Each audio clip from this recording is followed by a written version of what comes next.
After spending my entire Saturday washing their windows, my daughter-in-law opened the door and said, "Why are you always here? We don't need your help." My son just stood there, his eyes on the ground, as I gathered my rags and left without a word. I'm 57 years old. I'm not frail. I'm not useless. But I know how people look at you when you're no longer in the game, when you're just the guy who shows up with a toolbox and a willingness to help. That's who I've been since my wife died 10 years ago. After she passed, I threw myself into whatever I could to keep my mind from collapsing in on itself. My son, Nate, was the only family I had left. So I gave everything I had to him and his new family. He married Vanessa 3 years ago. She's the type that always has her phone in hand, never really makes eye contact when she talks to you, like she's always halfway somewhere else. I tried though. I really did. I brought over housewarming gifts, offered to help paint, fixed their busted garbage disposal when the plumber flaked, helped install their deck lights, pressure washed the siding. None of it ever got much more than a cool from her. But Nate always gave me a half smile, a nod. That was enough to keep me going. They've got 2 kids now, my grandsons. I'd babysit anytime they asked, sometimes even when they didn't. I'd show up with little trucks, books, snacks I knew they liked. I'd take them to the park, clean up after them, even did diaper duty well into my bad knee days. But again, I wasn't looking for a medal. I just wanted to be around, to be needed. That Saturday, I drove out early, like I always did. I brought my bucket, vinegar, squeegees, and a handful of old newspapers. Their windows were cloudy, spotted from spring rain. It was warm that day, 80s, sunny, the kind of weather that makes you sweat before noon. I parked down the block because their driveway was full, even though I told Nate I'd be there. I didn't want to be in the way. I spent all morning scrubbing.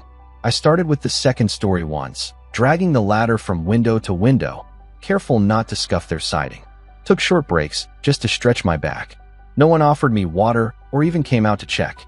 I figured they were busy, maybe inside with the kids. I didn't mind. By around 2:30, I'd done the last one. My shirt was clinging to me. My hands smelled like vinegar. My legs ached. I packed up everything neatly, folded up the ladder, and walked to the front door just to let them know I was heading out. Vanessa answered. She opened the door only halfway. I smiled before I could even say anything, ready to tell her the windows were good as new. But she just looked at me like I was a door-to-door salesman she didn't want to deal with. Then she said it. "Why are you always here? We don't need your help." Just like that. No expression. Not even annoyed, just blank. Dismissive. I froze. I looked behind her and saw Nate, standing by the fridge with a cup in his hand. He saw me. We made eye contact for maybe 2 seconds. And then he looked down at the floor like he wished I'd disappear. I didn't say a word. Not because I didn't want to, but because I couldn't. I felt my throat close up. My ears started ringing a little. I just nodded, turned around, and walked to my car.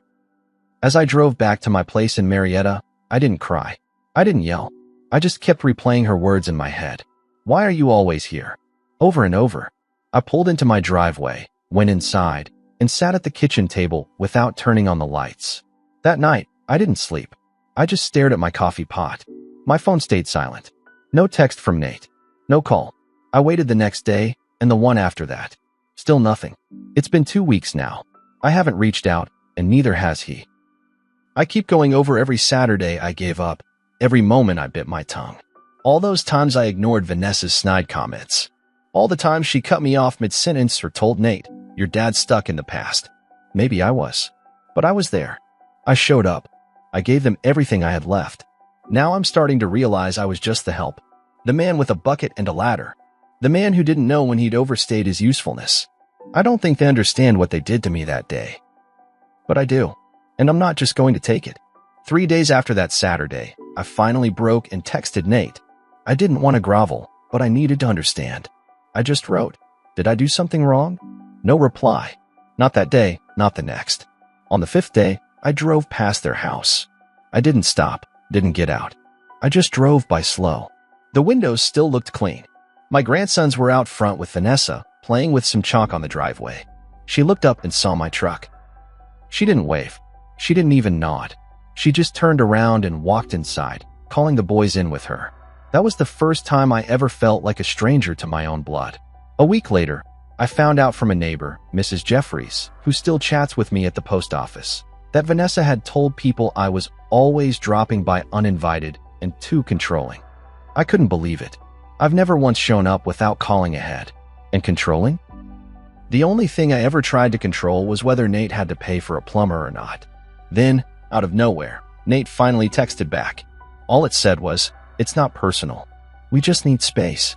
Not personal? After everything? After I was there every damn Saturday like clockwork, breaking my back for them while they sat inside with the AC on? That same week, my grandson's birthday came up. The youngest one, Eli, was turning 4. I had already bought him a train set. It was in my hall closet, wrapped in bright paper with blue ribbon. I waited for an invite. Nothing came. The day before his birthday, I texted again. "Can I drop off Eli's gift tomorrow?" Nate didn't answer. Vanessa did. "We're keeping it small this year. Just us. Thanks though. No, maybe next week." No, he'd love that. Just a cold door slammed shut in my face. I thought about going anyway. I thought about just showing up, handing it to Nate, and walking away. But I didn't. I sat on the edge of my bed that morning, holding the gift, and I felt something in me just collapse. Like a quiet wall finally giving in after years of pressure. I didn't go. I didn't even call. That weekend, I stayed home. First time in over 2 years, I didn't spend a Saturday doing something for them. I mowed my own yard. I cleaned out the garage. I tried to reclaim pieces of a life I had given away without asking for anything in return. Then, a few days later, I got a notice in the mail. They had changed their emergency contact information. I used to be listed at the kids' daycare and at Nate's office in case something happened. Now I was gone. I stared at the paper, reading and rereading it. That's when it became real. They weren't just pulling back. They were cutting me out. And still, I didn't lash out. I didn't scream. I just sat there and let the pain settle in. But something changed in me that day. It stopped being about wanting to be part of the family. It started being about showing them exactly who they pushed away, and just how much I had been holding together behind the scenes. 2 weeks after the birthday, I got a call from a guy named Carl. He handles small home repair and landscaping jobs in our area. We've passed each other at the hardware store a few times. Good guy, always polite. He said he was calling because Vanessa had reached out to him for some work at the house. She said y'all weren't available anymore, Carl told me. Didn't want to step on your toes. I didn't know what to say. I thanked him and hung up. But inside, I was burning. She was replacing me. I wasn't even cold, and they were already bringing in someone else to clean the gutters and edge the lawn. I was just some tool in a shed they'd outgrown. It stung more than I expected. But that wasn't the worst of it. About a week later, I got a letter certified with their return address. I opened it and felt my stomach drop. It was from a lawyer. Vanessa and Nate were formally requesting that I respect their family's boundaries. The letter said that while they appreciated my past help, they asked that I cease all unsolicited visits, texts, and calls. It felt like being served a restraining order without the legal part. I read that letter 5 times. Then I put it down, walked to my garage, and just stood there for a while, staring at all the tools I'd bought to fix their problems. Lawn tools, spare light bulbs, boxes of leftover materials from their deck project that I paid for myself because Nate's bonus was late. That night, I made a decision. Not out of anger, not even out of hurt, out of clarity. I started pulling receipts. I went through every credit card statement, every Home Depot order, every bank transfer. I made a list. In total, I'd spent over $11,000 helping Nate and Vanessa over the last 3 years. Not counting the labor, just cash, supplies, repairs, emergency daycare payments, Christmas gifts, groceries. Then I found something else, something I hadn't thought about in years. When Nate bought that house, he asked me to co-sign the mortgage to help him qualify. I had good credit. He didn't. He promised it was temporary, just until my next promotion, Dad. 6 months, tops. I never took my name off. I pulled the mortgage papers out of my safe.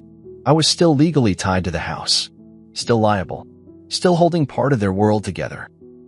And they didn't even want me at the front door. I didn't sleep that night. Not because I was angry. Because I realized something. They thought they had cut me out completely. But they were wrong. And I had more power than they realized. I wasn't going to shout. I wasn't going to fight. But I was going to show them the cost of pushing someone like me away. Slowly. Carefully. Without warning. They were about to learn what it means when the person you buried is the one holding your roof up. After that letter from their lawyer, I stopped trying. I went quiet. No texts, no drive-bys, no friendly calls. I figured that's what they wanted. Fine. But I wasn't done. Not even close. First thing I did was call my financial advisor. Told him I needed a full rundown of the mortgage liability, any legal exposure I might still carry, and how to begin the process of detaching my name. He was surprised. Said most people don't walk away from family arrangements like that. I didn't explain. I just told him to start the paperwork. Next, I called the bank. I asked for a current copy of the mortgage statement. Turns out they were behind on a payment. Not by much, just 1 month. But I knew Nate. If he was already slipping with money, things were tight. That house stretched them from the beginning. Vanessa's little online boutique didn't bring in much, and Nate's job, some mid-level project manager thing, wasn't as secure as they made it sound. I sat with that info for a week. Let it marinate. Then I made another call to a real estate attorney. Asked what would happen if I exercised my legal rights as a co-borrower. He confirmed what I suspected. I still had say. Not majority say, but enough to stir the waters. Enough to trigger reviews. Enough to scare banks. While I worked through the legal side, I also started talking quietly, carefully. Not gossip. Just truth. When people asked why I hadn't been around, I told them. Calmly. Clearly. I told them about the Saturdays. The money. The birthday snub. The lawyer's letter. And I let them draw their own conclusions. Funny thing about people, they don't like betrayal, even secondhand. A few weeks later, I ran into Mrs. Jeffries again. She said, "It's a shame, what they did." Everybody's talking. I just nodded. Then came the final blow, a notice from my tax guy. Because I was still on the mortgage, I was liable for part of their property tax burden. They hadn't paid in full the year before. I was exposed again, financially tied to people who now acted like I was the threat. So I made one more call. To Nate. Straight to voicemail. I didn't leave a message. But the next call I made wasn't to him. It was to the bank. And the one after that, to a realtor. I wasn't ending it yet, but I was setting it up, piece by piece. They thought I was just the old man with a rag and a ladder. They were about to learn I was something else entirely. I gave them a full month of silence after that. No calls. No texts. Just enough time for things to feel safe on their end. Let them settle into the lie that I was finally gone for good. But I wasn't done. I sat down with my real estate attorney and laid everything out. He told me what I already suspected. With me still on the mortgage, if they defaulted, I'd be on the hook. If they refinanced without my consent, it was fraud. And legally, I had the right to force a sale of the property. Especially since they had used my credit and income to secure the loan. It wasn't something I rushed into. I didn't do it out of spite. I did it because I'd spent 3 years being treated like the housekeeper, the babysitter, the ATM. And then they tried to erase me. I was never after money. I was after respect. And when they didn't give it, I made sure they'd feel what I gave them. So I filed the paperwork. I filed a partition action, a court-ordered sale of jointly held property. It was rare in family cases like this, but it was legal and solid. The notice hit their mailbox 2 weeks later. I didn't hear anything for 3 days. Then Nate called. First time I'd heard his voice in months. I didn't answer. He called again, then texted, "Dad, can we talk?" I waited 2 hours before replying. About what? He wrote back, "You're seriously trying to take the house from us? Over a fight?" I replied, "You brought in lawyers. You made it legal. Now I'm just speaking your language." He called again, left a message this time. I listened to it once. He sounded panicked. Said they couldn't qualify for a refinance on their own. Said if I forced a sale, they'd have to move. Said the boys would be uprooted. Vanessa quit her side gig. They were stretched thin. I didn't feel joy. I didn't laugh. But I felt steady. They had stripped me of everything I thought I meant to them. But they forgot I still held the foundation. The court hearing was scheduled 6 weeks out. They begged me to reconsider. Even Vanessa called. First time ever. Said she was sorry if I felt unappreciated. Like it was some misunderstanding. I told her, "You stood in your doorway and told me I wasn't wanted. I'm just returning the favor. Except this time, the door is real. And it's closing." They tried to delay the sale. Filed motions. Nate's voice cracked in court when he talked about family. But when my attorney presented the receipts, $11,000 in home maintenance, emergency expenses, credit lines they never paid back, and their refusal to communicate, Every face in that courtroom changed. The judge approved the sale. 60 days later, the house went on the market. It sold above asking. They walked away with less than half what they expected because they had to pay legal fees, back taxes, and my share. I donated most of my portion, not out of pity, just because I didn't need it. I already got what I came for. I heard they had to rent a small place in Kennesaw. No yard, no spare room. I heard Vanessa went back to work part-time. Nate picked up side gigs. As for me, I went back to my quiet house in Marietta. I planted tomatoes. I repainted my porch. I saw my grandsons once. At a birthday party, I wasn't invited to but watched from a distance, standing by the trees across the park. Nate looked older, tired. He didn't see me, but I saw him, and I thought, now you understand what it feels like to be invisible. I'm not proud of what I did, but I don't regret it. I spent 3 years giving everything to people who saw me as nothing. I reminded them that everything has a price, and I made damn sure they paid it.